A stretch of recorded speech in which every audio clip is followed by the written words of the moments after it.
Hi Andrew, welcome to your podcast. I wanted to ask you a few questions today, but firstly, I feel like we should kind of start with, some of your personal life, tell us a bit more about you before we get into anything regarding your business. Okay, so I'm a husband. I'm a proud father of 3 kids.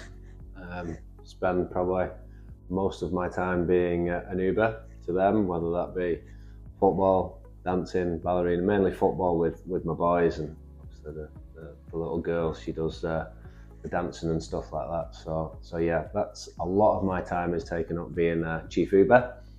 But I wouldn't change it. I love it. It's really great. It's one of my sort of ambitions, if that's the right word, I'm not sure, but it's really important to me to be a good father, and it's something that I'm really passionate about, to be the best possible version of myself and the best father that I can possibly be. So that's one massive side of my life personally. How far do you want me to go back? Do you want me to go real back to where I got to? Because I've been on quite a journey, or do you want me to skip that? Where do you want me to go to? I think whatever you're comfortable sharing about your journey that's inspiring, that you think will help to inspire others and, help people understand you a bit more as a CEO, make yourself relatable as possible. Okay. I think talk about whatever you feel comfortable doing. All right. Well, I never used to be comfortable talking about this through embarrassment or whatever, but I've got a bit better over time. So I had a tough upbringing. Mum was a single parent, and then met my dad, or my stepdad should I say, when I was about 6. Moved us from London to Scotland, and my dad was a businessman, so we moved around a lot. So found it very difficult to settle into a school. As soon as I did, I'd move.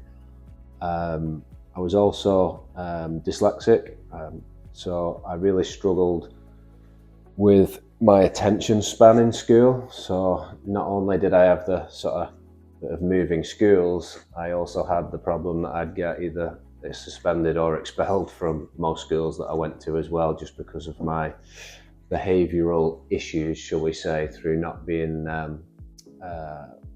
diagnosed with dyslexia at the time. So, I'd be the kid that's swinging on the chair, not listening, always sent to the headmaster's office, just sort of a constant cycle of that really, throughout my academic years, and didn't finish with any GCSEs other than woodwork. I was quite good with my hands, which I suppose is why I got into the building trade. Unfortunately though, my childhood, going into the teenage years, carried on going on a not so great path, and my mum and dad sort of washed their hands of me at 17 and said enough's enough, off you go. So I was homeless at 17, and then ended up in jail at 19. So not a great start in life, shall we say. That being said, you can't get much more rock bottom, I don't think, than jail, and that was a real eye-opener for me. And the day that I went to jail sort of really focused me to become a better person, to try and improve myself, not use the excuses that we can find in life, the dyslexia, whatever it might be. I just decided that I was going to prove everybody wrong. My dad, my mum, everybody who said that I'd end up in jail, I was laser focused on trying to prove those people wrong. So you could say for me jail was a good thing. It really focused me to do the right thing, to do the good things, and to every opportunity that the jail offered me, I grabbed with both hands. And for good behaviour, in the first year of my sentence, got moved to an open jail at Thorncross in Warrington, which did what was called a boot camp. They don't do it anymore, it's a shame. It was a great program. It's a 12-week program where the first 8 weeks you trained as if you were in the army. So you were up early, marching, ironing your clothes, having room inspections every morning, You did your Duke of Edinburgh, you resit your English and your maths if you wanted to. Gym every day, really intense program, but taught me so many disciplines in life that I still use today. The organization, the timekeeping, being able to make your own bed, as simple as that might sound. Just the real basics in life that I didn't have before going to jail. So they were great. And then they also, at the end of the program, if you completed your 8-week program, the last 4 weeks, they got you a job that you went Monday to Friday and you got to go back to your home address. So you did a job Monday to Friday and then you went back to the jail at the weekend for the last 4 weeks. That job that I got, I stayed in that company for 7 years and worked my way up from being a labourer to a joiner to a supervisor to a manager. So I suppose that's the start of my journey and how I got into construction. Is that enough on that point? Yeah, that was really good. That is really inspiring, really genuinely. It's like such an incredible journey you've been on, and to get to this point. So to kind of lead into from when you had that job and you worked your way up at that company, was that the last job you had before you started your own business? Yeah, it was, yeah. I mean, I'll be honest, again, I would have probably stayed in that job forever. The fact that someone gave me a chance, and he's not with us now, I'll gladly mention his name, Dennis Cleary, who owned Jackson Lloyd at the time, which was where the jail got me the job. I would have stayed there forever because I was so thankful that someone gave me a chance. Again, for people that might be listening that have got themselves, there's a lot of hysteria that if you do something wrong or you do go to prison for something that you then can't go back into society and be a good person. You can, but there's an awful lot of fear that you can't. A lot of people go to jail and they'll either go back to doing what they did before, just learn from the peers, or they will take the right route and go straight and be a good member of society. But the problem is that there's a massive fear bubble that you can't go right because you think, oh, I'm not. I remember people saying, you won't be able to get a mortgage, you'll never be able to get a job, you won't be able to travel, you won't be able to do this. There's all that skill. You can do most of those things. But back to your point on the question, what you asked, I was that grateful that Dennis gave me that opportunity. I'd have stayed there forever. The only reason I left is they sold the business. And when they sold the business, I didn't like the direction it was going. It was, instead of a family-run business, it was bought out by a corporate entity. And I didn't like the fact that we'd lost that family feel. So sort of everything that I'd learned over the 8 years, I thought, well, if they can do it, I'll have a go. Which was literally just an idea of me. Dennis's son actually came with me. He worked at Jackson Lloyd also, so Dominic came with me, and we created a thing of a man in a van, and we'll go and do a job and give the customer a good experience, snag free. Hopefully we'll get some more work, and those core values are sort of still with us today. But yeah, effectively that is how I decided to set my own business up, because the company that I worked from sold. And the rest is history. Now we're still here. They say, yeah. So are you happy to talk about it? Okay. Yeah, I don't mind. Yeah. So you started off with UPS, and you also are the owner of ASL, Adaptation Suppliers. Yep. So how long into UPS did you kind of think to yourself you wanted to combine sourcing your products and kind of doing it yourself? Yeah. So again, although this had crossed my mind in the past, I have to take credit for the team. We do these quarterly. In fact, they weren't quarterly back then, they were more like yearly. But we do like a management brainstorming session, and we'll talk about where we are now, what we want to achieve in the next 12 months, and how can we achieve it. And some of the ideas that you get around the table, they're great. And I remember Dave Morris, who still works with us now, he sort of said, why don't we buy ASL? You know, we spend that much money there, why don't we buy it? And it crossed my mind, but when you get it up on a vision board and you can see it and everyone's going, oh yeah, it's great, why don't we do that? You know, everyone's on board with it. That pushed me to do something about it. And as mad as it sounds, from that meeting, the next day, I walked into the guy's office who owns it and just said, any chance you would sell the business? And he went, yeah, I would actually. And it literally was, as daft as it sounds, that part anyway was as simple as that. Then there's a lot that goes in. I don't want to make it sound like it's as easy as that to buy a business, but having the courage, I suppose, or the cheekiness, whatever you want to call it, just to go and ask that question, what maybe others wouldn't, started that process off. He said yes. Then there was like 6 months of due diligence and all the stuff that comes behind it. That being said, we bought ASL 2 months before COVID hit. So, you know, again, highs and lows. Said we'd talk about highs and lows on the stuff that we do.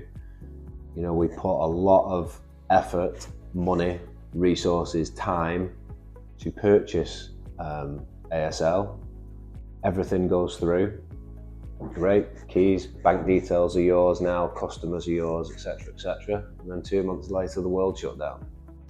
Did that massively impact, or did you still manage to kind of stay going through COVID and lockdown?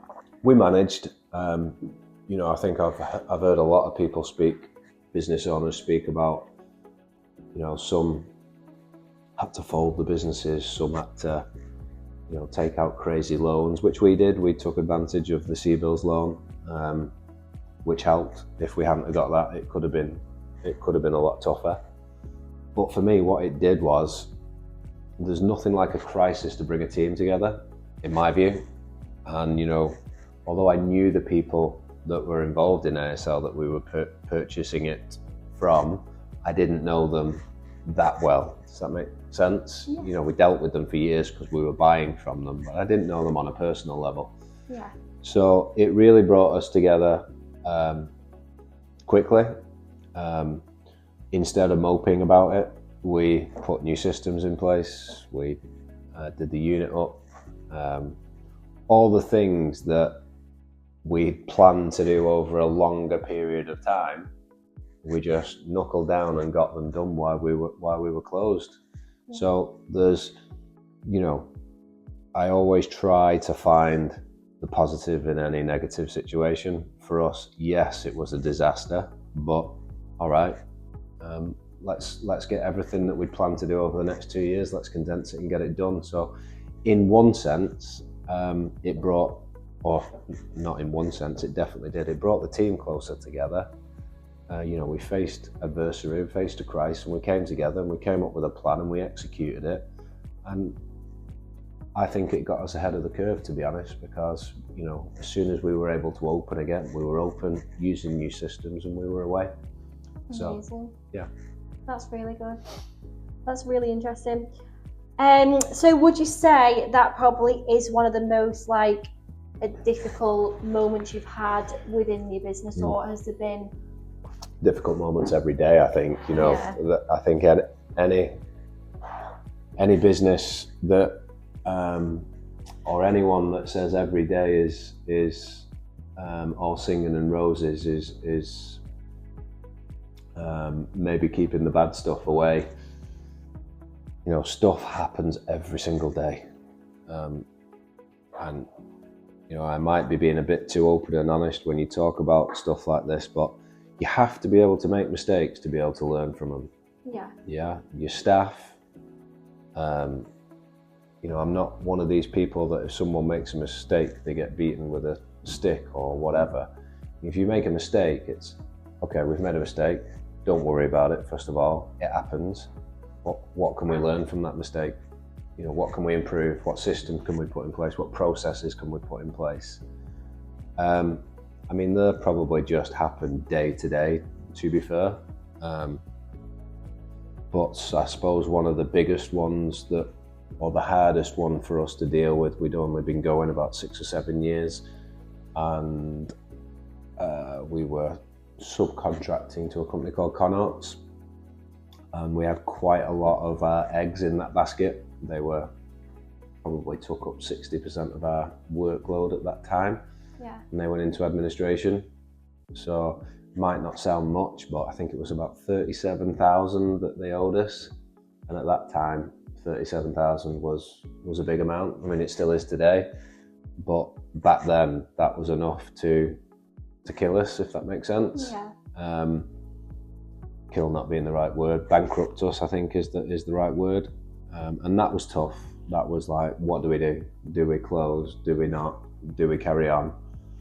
But again, you know, another crisis, team pulls together, no, we can do it, and we cracked on. And again, I suppose that's another something that's in the past and something we can look back and draw strength on, if that makes sense. Yeah, 100%. I feel like, you know, as a CEO and with a team and things like that, you've shown a lot of innovation and you've shown a lot of resilience going through these issues, which they can see. And I liked how you spoke about how before, you know, if people make a mistake, you don't necessarily blame them for it 100%. Like, you like to kind of make sure that you've learned from it and they kind of maybe avoid to not make that mistake again. So as a CEO, you are a leader, you have to show great leadership. And do you think your leadership style has changed from when you first started the business to where you are at now? Yeah, for sure, yeah. When you first start a business, and I think a lot of people suffer with this, when you first start a business, you don't have the resources to have a team. You are the team, you're the HR. I think you're maybe even going through a bit of it, you know. You're the HR, you've got to pay the bills, you've got to reconcile the bills, you've got to do the work, you've got to find the leads, you've just got to do everything. And there's nothing wrong with that. You know, you build a lot of character in those years, I believe. And business isn't easy. If it was, everyone would do it. So if you can get through the first few years, I think, you know, they're the hardest. And it took me a long time to realize that there are people, you know, once you've got yourself established, once there's a little bit of capital in the bank that's spare after you've paid all the bills, it takes a long time to realize that it's about building a team. It's not about you. And there's a lot more people out there that are better than you at things that you're not so good at. Yeah. But they're hard to let go. I'll give you a great example. For me, we were probably even around about £1 million a year. I couldn't let the finance side of the business go. I still felt like I can't trust anyone with the bank details. You know, I have to pay everyone. I have to make sure the money's coming in. That's my job. The CEO, I wasn't even called the CEO then. I was just, you know, the company owner. I have to do that. I can't trust anyone. You can't give someone your bank details if they see how much is in it or whatever, or it'll, you know, and I spent years doing that. And I think I mentioned before, I'm dyslexic. I get my numbers mixed up.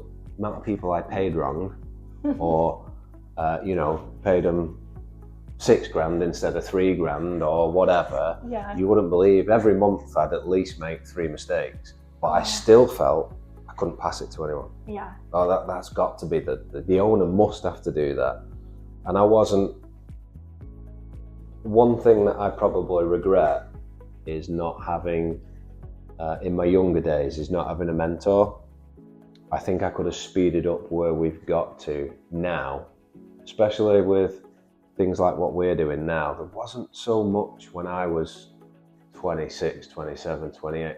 Not so much. YouTube was there, but you know, there wasn't these business podcasts. There wasn't all these people out there that you could go and, you know, see just from clicking a button.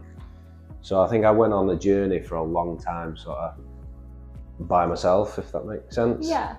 You know, and when I realised that creating a team is more important than trying to do everything yourself, is when things started to change. You know, brought a business partner in, John, the guy who took me on at Jackson Lloyd, not Dennis, but the guy who managed me at Jackson Lloyd, I managed to talk him to coming into the business as the commercial director. Then I talked my wife into, who's still at the business now, to come in as the finance side and take the numbers away from me. So then we stopped making mistakes on numbers. Once that started happening, we were then able to take the next level of growth on. Yeah. If I'd have just carried on as I was, we'd have never grown any further than that million. We'd have just stayed there. Yeah. So yeah, it's, if I had any advice to anyone on that, it's working out what you're not so good at, and then trying to find someone that's better than you and trust them to do that role. If they make a mistake, they make a mistake. You know, if Abby makes a mistake paying someone who makes, you know, don't worry about it. We'll try and get it back or whatever. It's because I know I made loads of them and I learned from them. And as long as we're not making that mistake repeatedly, I'm comfortable with it. Yeah. And that is changing your leadership skills, because you have learned to kind of trust other people. You've learned to think, and that's a massive part of also being a leader. You know, you have to make sure you trust your team.